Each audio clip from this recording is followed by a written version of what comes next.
मुझे सुनो ना, पहले बैठ जाओ। क्या सरकार की कुर्सी डोल रही है या फिर कोई डर है जिसे छिपाने के लिए सियासी बिसात बिछाई जा रही है?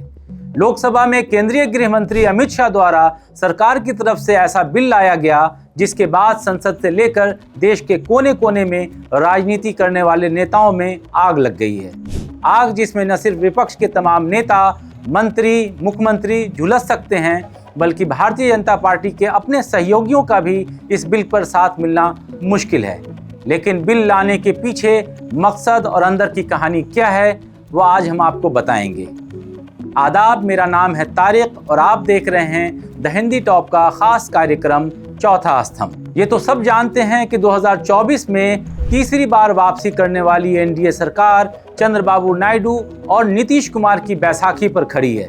लेकिन क्या इस डर को खत्म करने के लिए मोदी सरकार ने एक ऐसा दांव चलने की कोशिश की है जिसमें सरकार को विपक्ष ही नहीं बल्कि उनके अपने सहयोगियों को भी नाराजगी का खामियाजा भुगतना पड़ सकता है? सवाल ये नहीं कि सरकार इस तरह की ये 3 बिल क्यों लाई, सवाल ये है कि इस तरह की 3 बिलों से तमाम नेताओं और पार्टियों की नाराजगी सरकार से बढ़ेगी। लेकिन फिर भी अगर सरकार इन बिलों को लाने का फैसला किया है तो कहानी कुछ और है। पहले बात इन 3 बिलों की कर लेते हैं, फिर पर्दे के पीछे बिछाई जा रही उस बिसात की भी बात करेंगे जिसके पीछे बड़ा खेल खेला जा रहा है। केंद्रीय गृह मंत्री अमित शाह ने बुधवार को लोकसभा में 3 विधेयक पेश किया। इसमें प्रस्ताव है कि यदि किसी मौजूदा मंत्री, मुख्यमंत्री, यहाँ तक कि प्रधानमंत्री के 5 साल या उससे अधिक की जेल की सजा वाले अपराध के लिए लगातार 30 दिनों तक गिरफ्तार या हिरासत में रखा जाता है तो उन्हें 1 महीने के भीतर अपना पद गंवाना पड़ सकता है। संविधान में 130वां संशोधन विधेयक पेश किया। इसमें 3 बिलों को लाया गया। ये 3 बिल अलग अलग इसलिए लाए गए क्योंकि केंद्र सरकार, राज्य सरकार और केंद्र शासित राज्यों के लीडर्स के लिए अलग अलग प्रावधान है। पहला बिल 130वां संविधान संशोधन बिल 2025 है जो केंद्र और राज्य सरकारों पर लागू होगा। दूसरा bill government of union territories संशोधन बिल 2025 है जो केंद्रीय शासित राज्यों के लिए है। तीसरा बिल जम्मू कश्मीर पुनर्गठन संशोधन बिल 2025 है जिसमें जम्मू कश्मीर पर भी लागू किया जाएगा। भारत के संविधान का संशोधन करने वाले विधेयक को पुनर्स्थापित करने की अनुमति दी जाए। वहीं जैसे ही केंद्रीय गृह मंत्री ने यह बिल पेश किया उसके बाद विपक्ष का जोरदार हंगामा देखने को मिला। इसी बीच AIMIM अध्यक्ष असदुद्दीन ओवैसी ने विधेयक पेश करने के कदम का विरोध किया तो साथ ही साथ कांग्रेस महासचिव KC वेणुगोपाल ने केंद्रीय गृह मंत्री शाह पर भी गंभीर आरोप लगा डाले। कहा, आपको भी तो जेल में रहना पड़ा था, जिसके बाद सदन जैसे अखाड़ा बन गया। लेकिन बीच में अमित शाह ने खड़े होकर KC वेणुगोपाल को जो जवाब दिया उसे सुनकर आप भी चौंक जाएंगे। When he was the Home Minister of Gujarat, he had been arrested, sir. Whether he took the morality of that point of time, ये विषय नहीं है। गृहमंत्री जी, अब मुझे सुनो जरा, मुझे सुनो, गृहमंत्री जी, मुझे सुनो ना, पहले बैठ जाओ। हाँ, गृहमंत्री जी। माननीय अध्यक्ष जी, मैं रिकॉर्ड क्लियर करना चाहता हूँ। मुझ पर झूठे आरोप लगाए तब अरेस्ट होने के पहले मैंने नैतिकता के मूल्यों का हवाला देकर इस्तीफा भी दिया और जब तक मैं कोर्ट से निर्देश नहीं हुआ कोई संविधान पद मैंने स्वीकार नहीं किया। ये क्या सिखाते हैं नैतिकता में?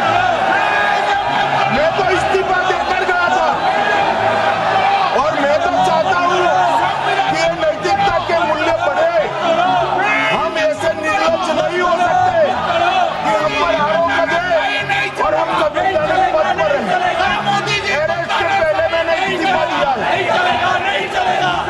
माननीय सदस्य, आप बिल पर बोलिए। आप 72 के नियम के तहत बोलिए। sir, this name है, आपका डायरेक्शन है। फिलहाल इस बिल को केंद्रीय गृह मंत्री अमित शाह को भेज दिया गया है।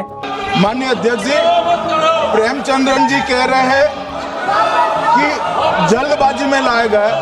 इसका सवाल इसलिए नहीं उठता कि मैं इस बिल को संयुक्त समिति को सौंपने की दरखास्त करने वाला हूँ। इस पर संयुक्त समिति जो राज्यसभा और लोकसभा पक्ष और विपक्ष सभी सांसदों की बनेगी जो इस पर विचार करेगी और आपके सामने लेकर आएगी। अब आते हैं पर्दे के पीछे की कहानी पर। विपक्ष ने उपराष्ट्रपति के पद के लिए सुप्रीम कोर्ट के रिटायर्ड जज बी सुदर्शन रेड्डी को प्रत्याशी बनाया है।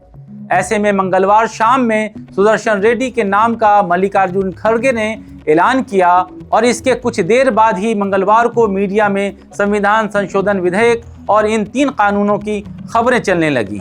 सूत्रों का कहना है कि सरकार ने आनन फानन में देर रात इन बिलों को संसद में पेश करने का फैसला लिया, लेकिन फैसले की टाइमिंग और डेमोग्राफी अपने आप में पूरी की पूरी कहानी कहती है। बी सुदर्शन रेड्डी आंध्र प्रदेश से आते हैं। आंध्र प्रदेश में 1988 से 1990 तक रेड्डी हाई कोर्ट में सरकारी वकील के तौर पर रहे। सभी जानते हैं कि सरकारी वकीलों का अपॉइंटमेंट और तमाम प्रक्रियाएं सरकार के माध्यम से होती हैं। इसके बाद रेड्डी साहब 1995 में आंध्र प्रदेश के हाई कोर्ट के अस्थायी जज बन गए और साथ ही साथ 2005 में गुवाहाटी के चीफ जस्टिस बना दिए गए। उसके बाद रेड्डी साहब 2007 में सुप्रीम कोर्ट के जज बने और 2011 में जज की कुर्सी से रिटायर हो गए। ऐसे में समीकरणों के हिसाब से कहा जा रहा है और कई सूत्रों का भी कहना है कि इंडिया गठबंधन के साथ साथ चंद्रबाबू नायडू, जो कि भाजपा के साथ हैं, लेकिन वे सुदर्शन रेड्डी का समर्थन कर सकते हैं।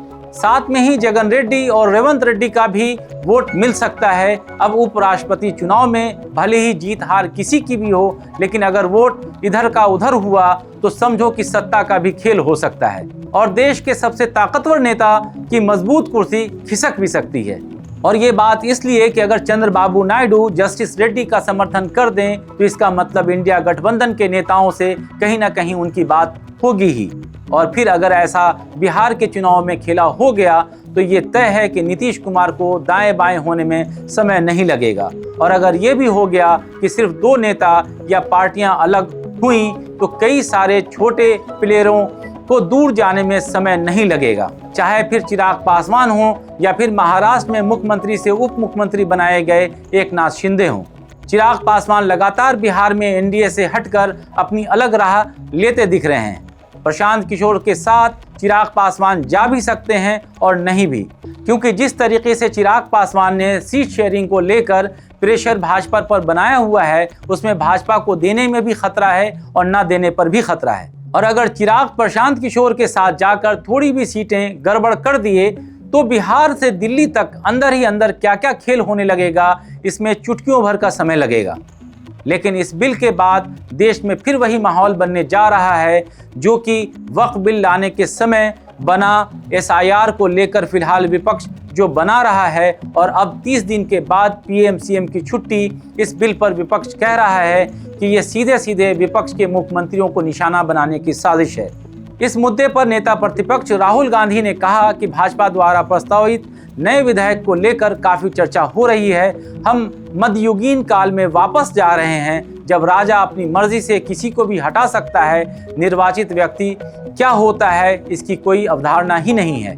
उसे आपका चेहरा पसंद नहीं आता है, इसलिए वह ईडी को केस दर्ज करने के लिए कहता है और फिर एक लोकतांत्रिक रूप से चुने गए व्यक्ति को 30 दिनों के भीतर हटा भी दिया जाता है। We are going back to medieval times when the king could just remove anybody at will. There's no concept of what an elected person is. He doesn't like your face, so he tells ED, put a case, and then democratically elected person is wiped out within 30 days. This is new. इतना ही नहीं, राहुल गांधी ने पूर्व उपराष्ट्रपति जगदीप धनखड़ के गायब होने पर भी सवाल उठाया। लेकिन उससे बड़ी बात यह है कि भाजपा और खास तौर पर एनडीए ने उपराष्ट्रपति पद के लिए जिन सीपी राधाकृष्णन को उम्मीदवार बनाया, कई भाजपा सांसदों ने उन्हें दक्षिण भारत का जाट नेता तक कह दिया। मतलब साफ है। और मैंने खबर की शुरुआत में जो बात कही, खबर के आखिर में फिर वही बात कि कुर्सी जब डोलती है तो कंपन की आवाज़ बहुत धीमी होती है, लेकिन बैठने वाला हिल जाता है। इंतज़ार करिए बिहार में होने वाले विधानसभा चुनाव में होने वाले खेल का और बिहार की जनता क्या कुछ संदेश देती है। आपको ये वीडियो कैसा लगा, आप हमें कमेंट बॉक्स में ज़रूर बताइएगा। फिलहाल इस वीडियो में बस इतना ही। आप हमें फेसबुक, इंस्टाग्राम और ट्विटर पर भी फॉलो कर सकते हैं।